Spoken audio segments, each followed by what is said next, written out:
show, yes, that. We're TV's only source for all stuff you care about. I'm Kevin Pereira. It's good to see you. Let's get a show right, shall we? We shall. Yeah. I'm Candace Fair. Yes, you are. Here coming to you from the G4 Studios in Los Angeles. On the old program today, filthy comic Jim Norton is here. We'll give our TV censors a heart attack. And talk about ScarJo's nude photos. Boobies and butt. Then dildos for everyone. Yay! I just lost my Nickelodeon show. I didn't have one. Grace Helbig heads to the LA Exotica porn convention and treats the crowd to a screaming orgasm. And that's not the name of a shot at Applebee's, Candace. Good to know, Kevin. When was the last time you were at an Applebee's and sober? What does that mean? Applebee's and sober? I don't go to Applebee's usually, but whenever I'm there, I'm totally sober. Plus, Chris Hardwick stops by to review the ultra-light, ultra-thin Acer Timeline X laptop. Is this the netbook you've been looking for? And the Ewoks can blink now! Chris Gore rates the Blu-ray release of Star Wars, the complete saga, in an all-new DVD shade. Hey, Ewoks, blink twice if you your He said it, not me. This week we treated you to a Japan-shaped penis and a bouncy drummer. Yeah, you can thank us later, after Around the Net.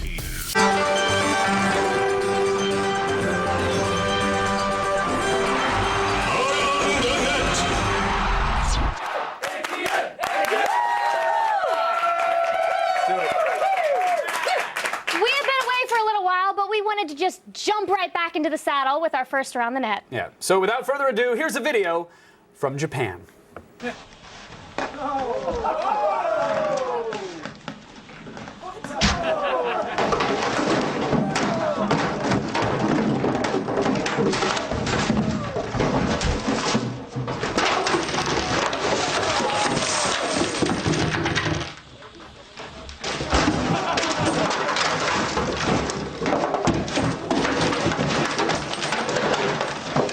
Bring a girl back to it. It is good to be back. Candace goes, he's ruining his place. I'm like, it's not like, do you think he's going to bring a lady back to it anytime soon? One that's conscious? He's just like breaking everything with it. Oh. And we actually had to blur his Japan-shaped penis all the way to Kyushu, which was pretty far up there, actually. It makes it look far worse when you blur it. Like, none of that was real, actual naughty bits. It was just a potato in a nylon sack or something like that. And that's the approximate version that I built to recreate the video. Uses just that. It's pantyhose and... What? I like it. Do you? That guy, he's clearly a performance artist. I don't know. He's not, actually. No, I think not. He's not. He's part of a hot new Japanese game show. Really? And I gotta be honest, I cannot wait to be on the U.S. version of American Wang Warrior. Oh my God! It's gonna be so good. You'll see it next fall on G4. You're gonna be competing in it? I'm absolutely gonna be on it. I've been practicing. Kevin, this is amazing. Yeah, You have been practicing. By the way, I'm sorry about the mess in your dressing room. I will clean that up later. Awesome drumming. Awesome drumming? Awesome drumming. What is it, a Neil Peart video or Keith Moon? What do we got? Something like that. What? What does the hand duck say to the drink? Hey! What does the hand duck say to the drink? There ain't no crawdads in that lake. Honey, baby, mine. You can lie on the pole, honey. You can lie on the pole, baby. You can lie on the pole. You're going down to the crawdad hole, honey, baby, mine.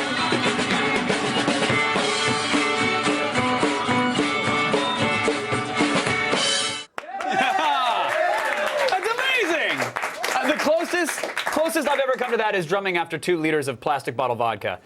But I did spin kick a dude in the neck, which was pretty sweet. You did? Yeah. Oh, well, I don't see anything special about that video at all. I don't get it. What are you talking about? That was amazing. I don't know. I do stuff on trampolines all the time. You don't see me going on and on. How amazing I am. It's just saying. Actually, I feel like you've brought that up more than a handful of times, so I have heard you go on. All right, Kevin. You know what? I'm going to just show you a few of my incredible, everyday trampoline feats to prove to you. What? What? There's a difference with the shoes. I just noticed. But you don't have to do any I don't know what you're talking about. No, I got it. You You don't have to do. Play my trampoline music. No, you don't have to do the trampoline thing. You don't have to. Check this out, Kim. I can finish up a game of Jenga while bouncing, no problem. Check it out. Okay, I get it. I get it. You can do stuff on it. Okay. That's not how you win at Jenga. I'm not done. Of course you're not. And I can totally draw emoticons with cake icing. I actually do this on weekends at my local bakery for extra cash. Check it out. Okay, I don't believe that you do this at all. I don't believe you've ever done it. What are you drawing? Is that rage face? Smiley face. That is not anywhere. Score. All right. I know. You're impressed. I'm not done yet. You probably think I couldn't pour champagne into this delicately constructed pyramid of glasses. No, Sarah, don't. I don't think you can do it, and I don't think you should do it. You're wrong. Sarah. You're wrong. Okay. I did it! In at number 1 today, it's just a typical day in Russia. What could possibly go wrong?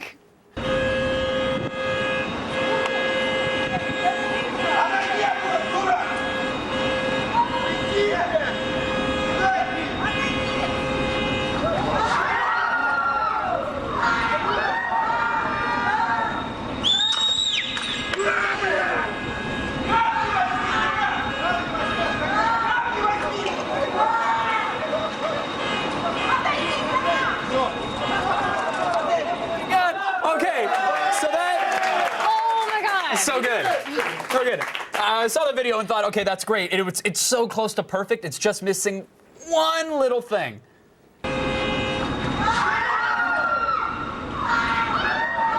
What would you do for a Klondike bar? Nailed it! Nailed it! Still ahead, Grace Helbig gives us an earful for a screaming orgasm.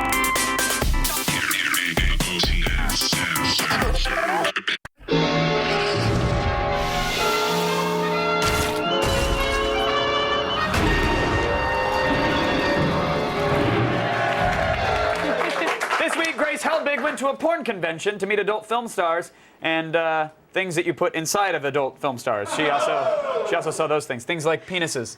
Some girls have all the luck.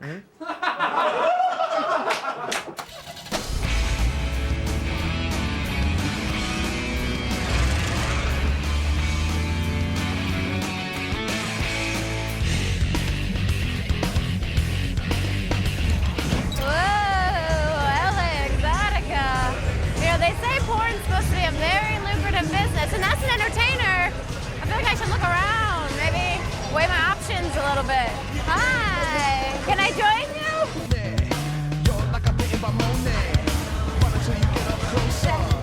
That's a 20. I don't know if you make change or anything. This is one of the hottest conventions in Los Angeles. You can meet your favorite porn stars, you can buy all kinds of stuff for the bedroom, and they have toys for every hole.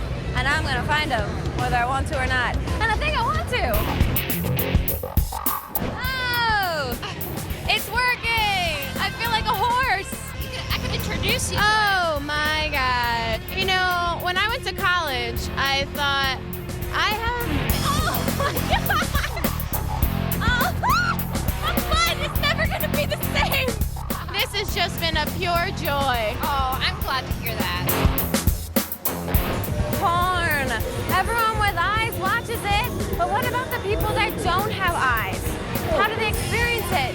Today, I'm going to walk around Exotica, LA, without actually seeing anything.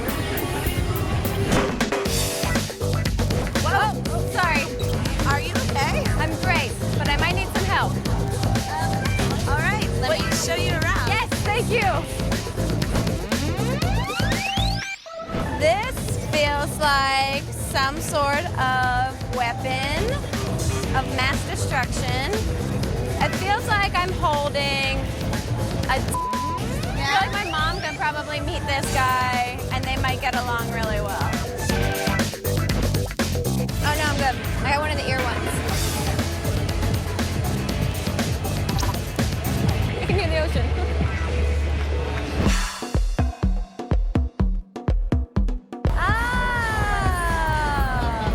Balloons. No, baby, those are not balloons. There's something here for everyone, even an orgasm competition. I mean, how can I resist? It's our first time. Yeah, drop it down low. Oh my God! Whoa! What's your name, ma'am? My name's Grace. Where are you from, Grace? Grace? I'm from New Jersey originally. From New Jersey.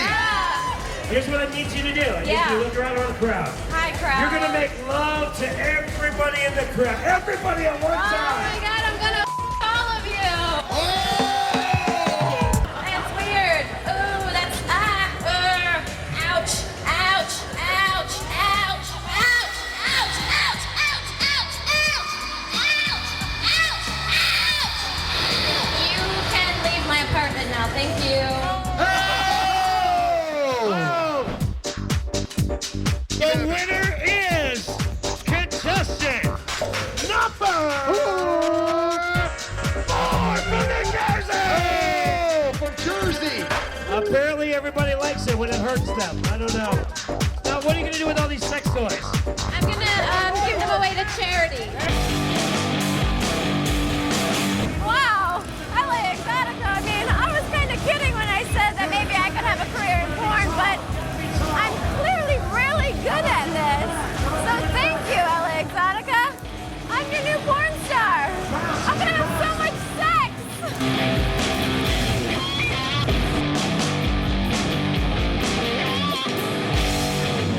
I'm Queen of Exotica. We know what you need. Yeah, sex. The correct answer was an ultra-thin laptop. To put your penis in.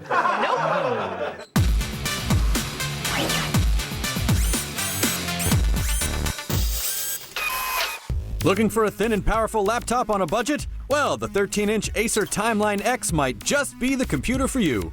Powered by a second-generation Intel i5 processor and 4 gigs of RAM, the Timeline X packs plenty of power into a 1-inch aluminum body. Featuring the NVIDIA GeForce 540 mobile graphics processor, this machine packs plenty of punch combined with up to 9 hours of battery life and a 500 gig hard drive. The Acer Timeline X can be yours for only $750. Welcome to Chris Hardwick. Every time before nice the thing, walk. our stage manager Andy, who by the way has acid for blood and spiders where his heart should be, he always goes after the thing, do your little walk over. I'm like, don't call it a little walk. That's so today I'm like, that's what that fine, I'll was? give you a little walk over, Andy. I love the walk. It's very all right. nice. All right. The Acer Timeline X is supposed to be sleek and ultra portable. This is a 13-inch model, and it weighs just 4.2 pounds. So what are your thoughts on the design? I like it. I mean, it's not necessarily my favorite kind of design. I sort of like rounded edges. It's very angular, which I think is pretty. Can poke your eye It out. feels very much like a well-designed PC. But I do recognize that it is an inherently attractive machine. It's just not my flavor. But the cobalt aluminum is actually I like that. It's smooth. It's not too shiny. I like the it's color. very subtle. The bottom looks smoother than most PC laptops. Still lacks it's still the black plastic with the vents on the bottom. So I don't know how much you're going to be looking at the taint of a laptop. But if you like it's flush. If you want to see stickers and vents. There's 3 USB ports, one of them being USB 3.0. Well, hold that. There's also a VGA out. What? Where's my phone jack? Acer thought it would be nice to include all these great stickers on the front right here, just to let you know what's what on the front there. That is a all lot. these great stickers. All these companies had to put stake in this. So there you go. Nice. Oh, am I still talking? I think so. This is not scripted, by the way, Ken. This is all No. off the top of our heads. This is off the During top of our heads, testing, y'all. the trackpad felt narrow. The keyboard, you can see right there, it does feel narrow. The keys were a little mushy. It's Yeah. clearly not my hand. A little mushy. Yeah, that's right there. Okay, now most 13-inch laptops have CD Wait a minute, drives. that was just Matt Myra trying to show off his friggin' Omega watch that he's so proud of. What a dork. All right. Where's the CD drive? What? There's no optical drive. Which Why? actually, Why? I know. Well, I mean, you don't. Like, I'm confused. We're getting to a. Well. It's freaking me out. No, it's fine. Some machines have them, and this one doesn't. It's very black and white that way. But I don't understand why it's 4.2 pounds when there's no optical drive. That's why I can't wrap my mind around. 4.2 pounds, not super heavy, but if you're lugging it around in your backpack, It's like a good weight. Yeah, it's thin. It still seems like there was room for one, so I don't know why they didn't put it in there. But whatever, it's not. We don't we don't really need it as much. All right, there's also, I don't know what you're saying. There's also this long Dolby home speaker, theater speaker. How does it sound? It actually sounds really great. This is one of the best sounding 13-inch laptops It's we've ever very seen. long. Yeah, I mean, laptops of any kind, this is some of the best speakers we've heard. There's very little distortion. You can choose 3 modes, game, movie, and music. The sound was full and dynamic in each of the settings, which is nice. But how did it perform? It really well, and honestly, it performed really, really well. We streamed HD video from Netflix. Hulu found the machine didn't get as hot as we expected, which is nice if you don't want to burn off your penis or fuse your vagina shut. Applications were quick to. You might. I don't know. Wants that. I don't know what you want to do. Applications were quick to open. We played 3D games on here with minimal frame rate issues. It's got an Intel 2.3 i5 processor, and you can really see the performance when you get it up and running. Startup was okay. It wasn't the fastest we've seen. It's about a minute from power up. So you know, it's a decent machine. All right, so how's the battery life? The battery life is really pretty good. Real world use meaning, you know, watching videos, going on the net, checking email. We got almost 7 hours, which is pretty spectacular. That's And then nice. That's a lot of when we time. kind of fired the machine on all cylinders and just beat the crap out of it, we still got 3.5 hours. So even that was pretty impressive. So the battery life is good. It's probably why it's heavier. Yeah. Wow, I nice. love that clap that they do in there. Yeah! And you can buy the 13-inch Acer Timeline X on Amazon right now for Ron Paul! $750. Having said all that, what are we rating this? I'm gonna give it a 4 out of 5. No way! I know. No way! This will Mind run almost blown. anything you throw at it. I think it looks great for a PC. The sound was impressive. I do wish the trackpad was a little bit larger, but that's a minor gripe. If you're looking for a 13-inch machine under $1,000, I say go for it. It's a good buy. Yay! All right, that's it for today's Gadgetpron. But if you have a gadget you'd like to see us rate, email us at gadgetpron@g4tv.com. Still ahead, Morgan Webb drops by to review one of the biggest PS3 games of the year, Resistance 3! Yes, and later, comedian Jim Norton takes us to a filthy, filthy place. Where's your filthy place? Today's Road Report is brought to you by Axe Body Spray, the smell the ladies love.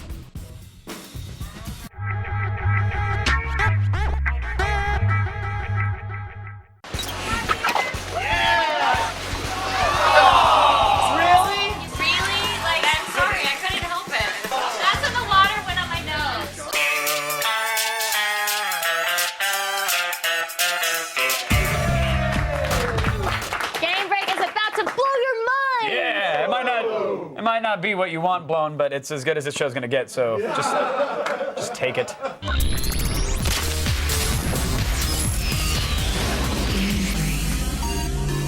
Let's get to the games, shall we? Yes, we shall.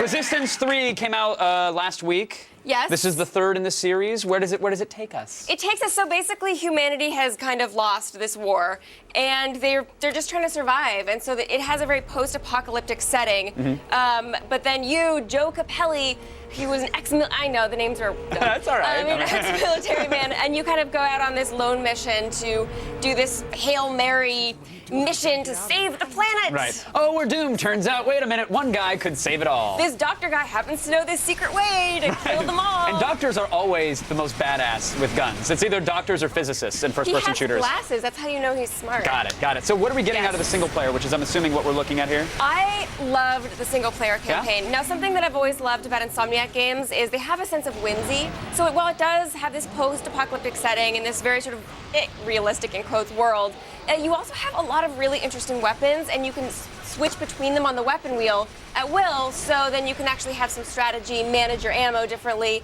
and you can upgrade certain weapons. Right, you're certainly not just stuck wielding only two and bouncing back and forth as the map requires. And being like, should I pick this up? I don't know. Am I going to need the shotgun? It's like, you have everything. Well, we'll get to the weapons in just a second. I want to point out, like, I played it for only a handful of hours and was thoroughly impressed with the epic grand scale of everything. Normally in these games, if there is a giant boss model or a boss right here, this would happen later on in the game. This happens within minutes, it seemed, of the first game, and they're constantly throwing epic grand enemies at you left and right. And what I actually like about it is they don't necessarily force you to look at the enemies. The enemies are sort of huge in the background, and you'll get stepped on by this giant foot, and you're so busy running, then you look up and you can't believe that giant thing is on top of you and you never even realized it. You're so focused on your own human-sized perspective. Right. Now, of course, you mentioned the signature weapons. That's the best part of Resistance. Do you have... Sorry. No, you get giddy over firepower. I love it. It's okay. What are some of the weapons and then your personal favorites? Are there standouts? Okay, so... I don't need those cards anymore. So one of their classic weapons is the auger. And so what's great about this weapon is it shoots through walls. And you can see through walls and shoot people through it. Before it sounds like too much of an advantage, they also have that gun, so they can also shoot you through walls. Right, yeah, and they will shoot you through the walls. Yeah, so you gotta kind of keep moving. The shotgun is a great weapon, you can see it there, and what actually happens is this is an upgraded shotgun, so it lights enemies on fire when you shoot them. Oh, okay, because blasting their face apart just wasn't enough. No, and they just crispify. Oh, it's fantastic. Crispify. You have like it's a real word, whatever. No, I like it. And you have like a mutator gun, and you can basically spread disease bombs, and you have, like a freeze ray, and you freeze everybody. And then so in all the weapons, again, not only just the primary fire, there's secondary fire, and then they're all upgradable. Exactly, and the upgrades are so satisfying. It's like getting an achievement, but on the PlayStation 3. Do you I love that. Do you find yourself falling in love with only one weapon, or do you want to really use them all? You want to use them all, and there are situations where some are going to work better than others, and also like there's maybe one weapon that's a little overpowered for a situation, and it's really fun to use that, and then eventually, of course, you run out of ammo, and then you have to get creative with it, which is a lot of fun. All right, now what about the multiplayer side of things? The multiplayer is very, very solid. Solid, but it sounds like it might be, is it lacking inspiration? Or? No, it's actually very good. It just, it takes so long to get good at these multiplayer games that people tend to cluster around Call of Duty and Battlefield. And Battlefield and that kind of thing. So, I think it's great, and I think people are going to really enjoy it. I really enjoyed it. It has a lot of fun ideas in it. I think that it's not going to be the juggernaut, but it's definitely there. If you're itching to play, it'll give you a solid experience. Did you write the review for X-Play? I did. Okay, so what did you give Resistance 3? I gave it a 5 out of 5. Oh, you love your Resistance. And it's replayable, too. Like, the second I finished the game, I was like, again, because I needed to finish upgrading all my weapons. Because you have a problem, Morgan. Hey! That is mean. It's an adorable problem. That is mean. Punch him. Gaming it. Punch him. What? Hey! Yeah! What is that? She said I could. Oh, that makes it all okay. She put her shoes on the wrong feet today. And that's not a joke. Not a joke, by the way. Truly. It's true. No, it's true. She really did. So I consider the source. But it is an adorable addiction that you have, and we love you for it, Miss Morgan Webb. That's what I was going to say. So thank you for coming by as always. Thank you. Such a pleasure. Want to be green and very, very fast? Well, here's a look at the most powerful electric car on the planet. Whoa. Yeah.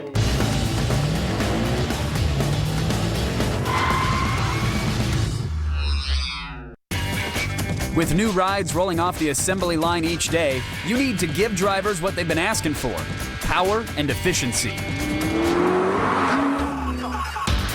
First up, Chevy Motors is putting the muscle back into the machine with the 2012 Camaro ZL1. Boasted as the most powerful Camaro to date, the ZL1 runs on a 6.2-liter V8 engine with 580 horsepower and 556 pound-feet of torque. This speedster races from 0 to 60 in 4 seconds and is outfitted with an aluminum hood and carbon fiber air extractor.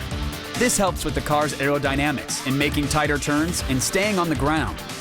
Recently, the Camaro ZL1 was put through a 24-hour road test at the Milford Road Course and is expected to roll out in early 2012 with a base price of around $50,000.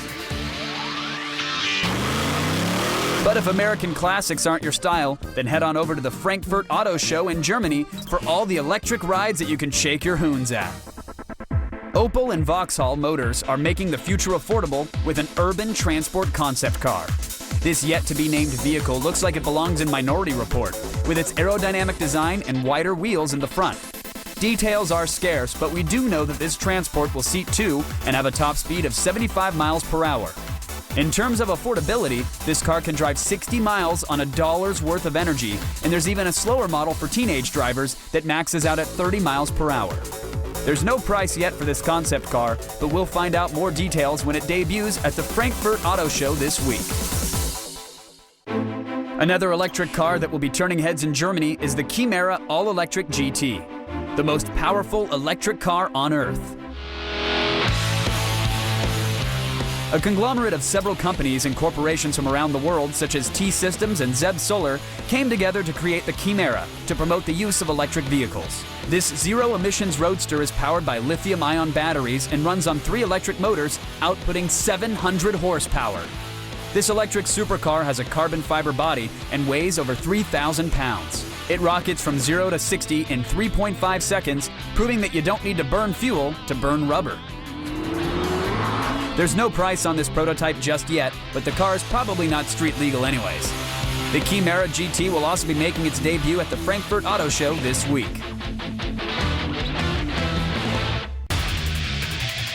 So if you're looking for a new set of wheels with power, efficiency, or both, there are plenty of rides to drive in 2012.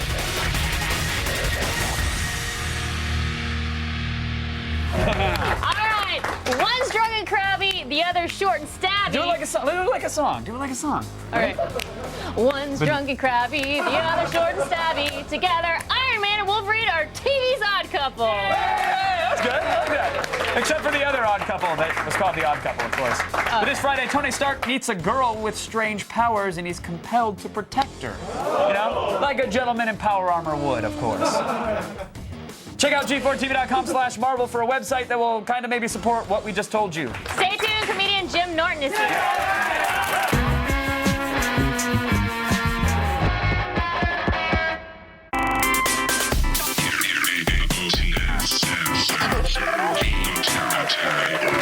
Jim Norton is known for being, how shall I put it? Obscene? Yeah! That's what I was going to say. Well, let's just say that when we had him on the show, he lived up to that reputation. Folks, it's time to meet the only guy who's gotten kicked out of more Vegas strip clubs than myself. Please welcome Jim Norton, everybody. Oh, thank you. That is for you. That is not paid for. They are genuinely huge fans, as am I, sir. It's a pleasure to have you here. Can you look at me on what an ugly man on camera I am. What are you talking? It's like a... Oh, just like somebody put a tumor on a chair. Ugh, my stupid feet all splayed out. All right, sorry. What is it? No, I think you're a very handsome man. Thank you. You've certainly hotted up over the years, and I cannot wait for your celebrity sex scandal to hit the web. Is that going to come? Because I don't think so, because they can't make it a scandal if you tell on yourself. What are they going to do? You know, what are they going to say? Jim took a girl out and actually treated her nice and didn't offer her money? I mean, there's nothing they can say. You're the guy that tweets photos of her penis every day, hoping somebody will talk about it, right? I'm dying to start a buzz about my penis. Nobody will. I almost said nobody will bite, but I'm like, no, they will. No, they have, if the price is right. Yeah. What do you think about this, the Scarlett Johansson freaking out? Oh, it got hacked. There's naked photos of her online. Celebrities doing that kind of thing? I love it. I mean, only because I like Scarlett Johansson. You know, let's be honest. If it was Yaphet Kotto, I wouldn't have enjoyed it nearly as much. Good reference. Hold on, can we check the wiki on that one? No, Yaphet Kotto, that's a great reference in 1976. That was really... he was in Blue Collar. All right, but no, Scarlett Johansson, what a great ass she had. There's nobody that doesn't like to see Scarlett Johansson naked. So I feel bad that her phone was hacked. But it's like, if you look that good, people are going to want to see you naked. Right. So just protect your photos. I have photos of my hog. Anybody who wants to see him, I'll send literally, even if I say to you, like, hey, do you want a picture of my penis? If you don't say no fast enough, I'm texting you a photo. Yeah. You're asking as you're holding up an 8x12 glossy absolutely. Right to their face. If you don't want to see this, close your eyes, whore.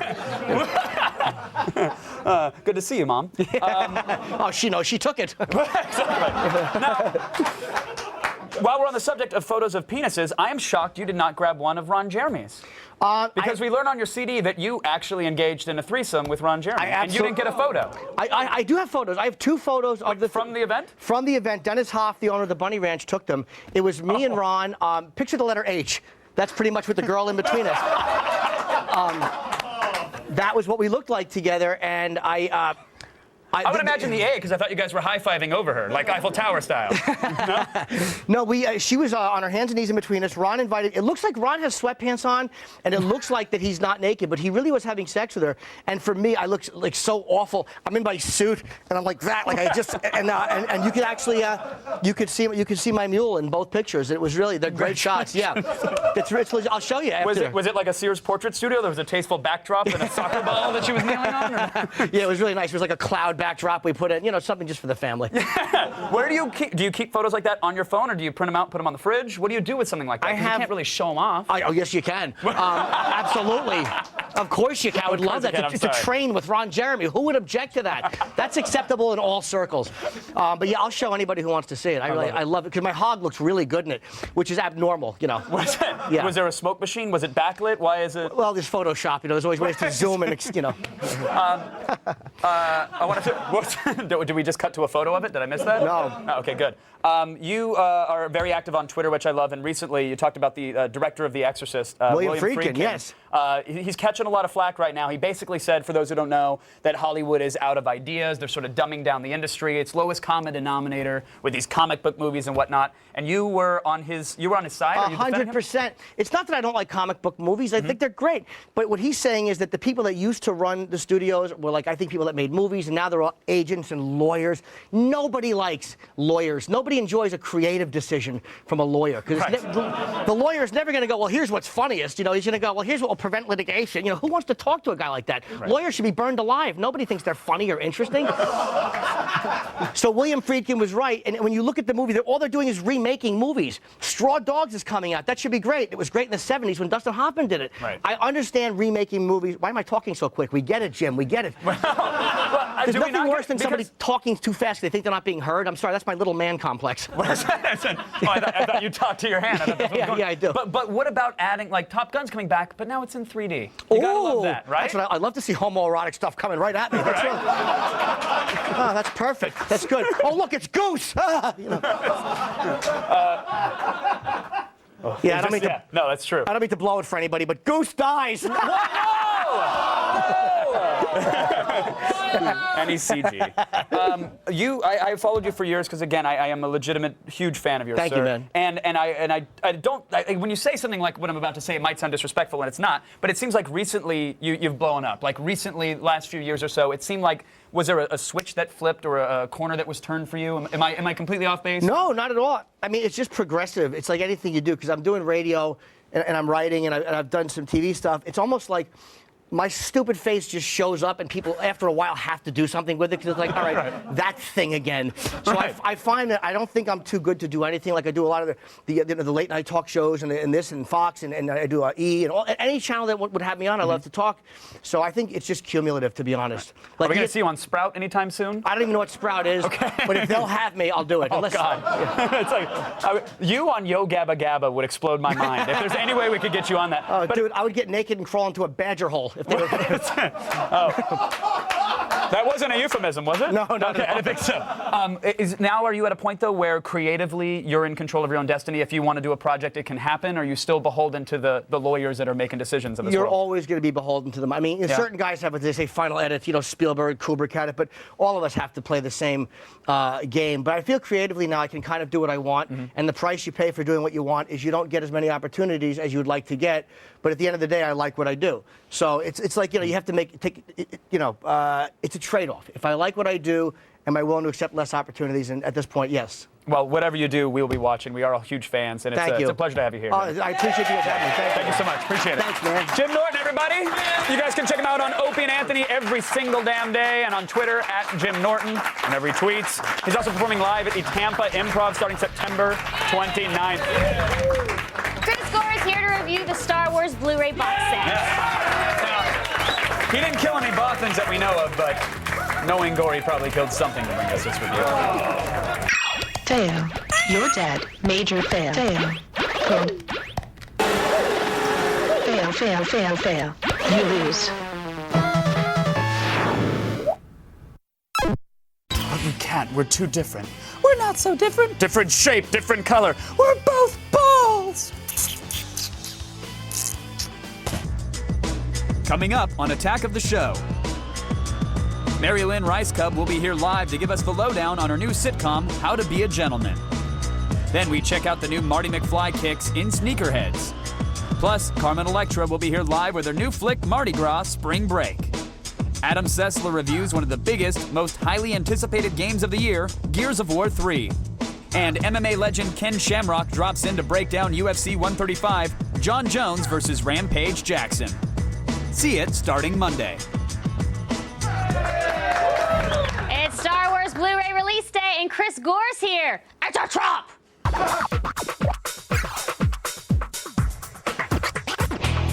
Welcome back, film expert Chris Gore. Thank you, folks. Thank you. Thanks for coming. Wow.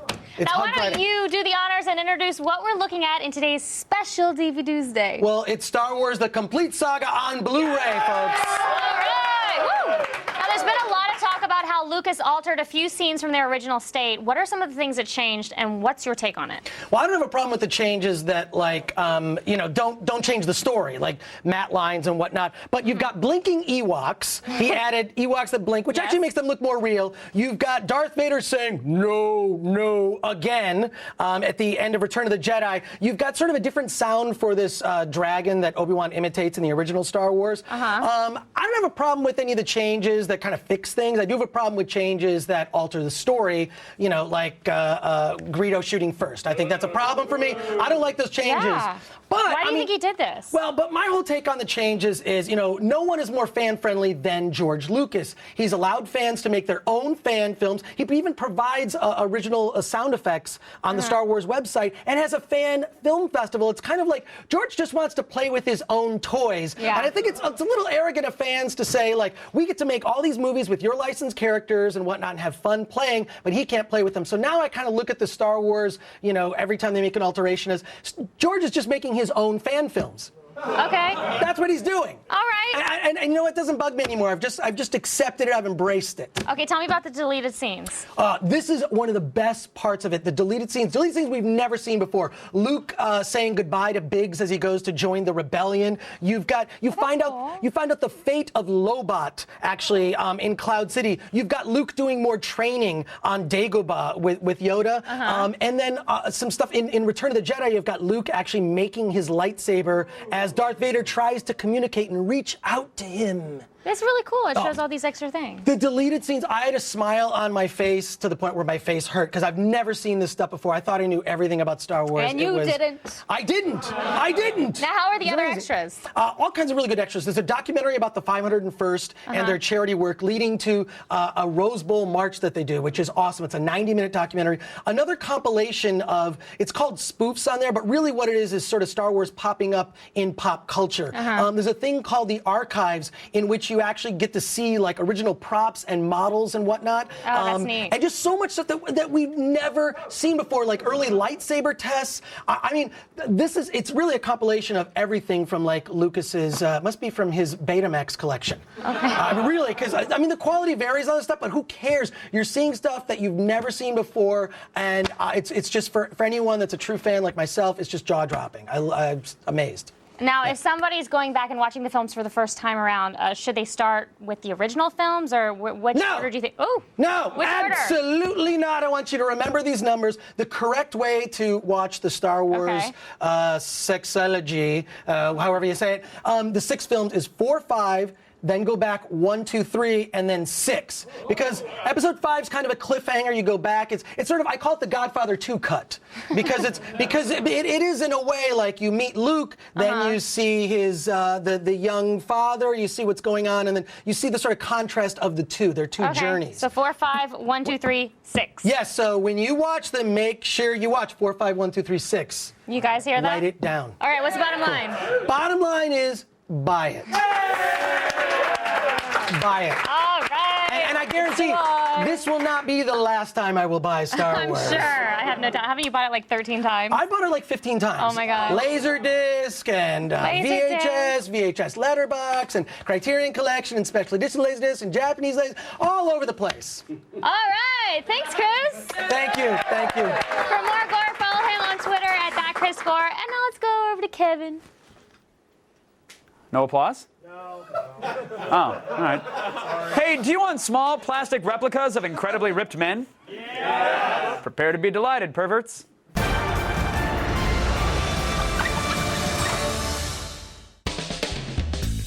They go by many names: action figures, miniatures, collectibles. But whatever you call them, they're a plastic world of awesome. And to keep you up to date on the latest news, we've teamed up with our resident expert. Hi, this is Daniel Pickett from ActionFigureInsider.com. Who gave us the latest happenings in the action figure realm. Next year, He-Man turns 30, and at this year's Comic-Con, we learned that Mattel was running a contest where fans could create their own figures for his birthday line. 30 years ago, there was a contest where fans could design a character. The character that was designed was named Fearless Photog, a goofy guy with a camera for a head. Mattel is doing that as the first figure in the 30th anniversary line. And with that, they're doing a new Create a Figure contest that fans can enter. It's going on right now. What you do is you can create your character on an 8.5 by 11 piece of paper. You send it into Mattel. You can find all the details on MattyCollector.com. You can do new heads. You can swap out parts. Anything they've made yet, you can use on your figure. You have until the end of this year to get your design in and can expect to see the winner announced at next year's Comic-Con. Oh, and speaking of awesome 80s cartoon revivals, Thundercats! This year, the classic 80s cartoon was relaunched as an anime series, and to celebrate that fact, the Feline Warriors are getting their own line of action figures. Bandai is doing the line. They've got 2 lines running right now. There's a 4-inch line, and that's the one based on the current animation, the new show. And that's got figures and vehicles. But then they're also doing an 8-inch line that is based on the classic animation.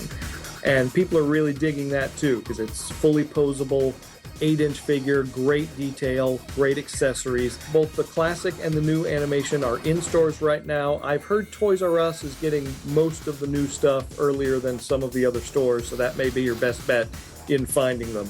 And only one thing to say about that, Thundercats, ho! But if you prefer capes to swords, then you're gonna wanna get your hands on these wonderful toys.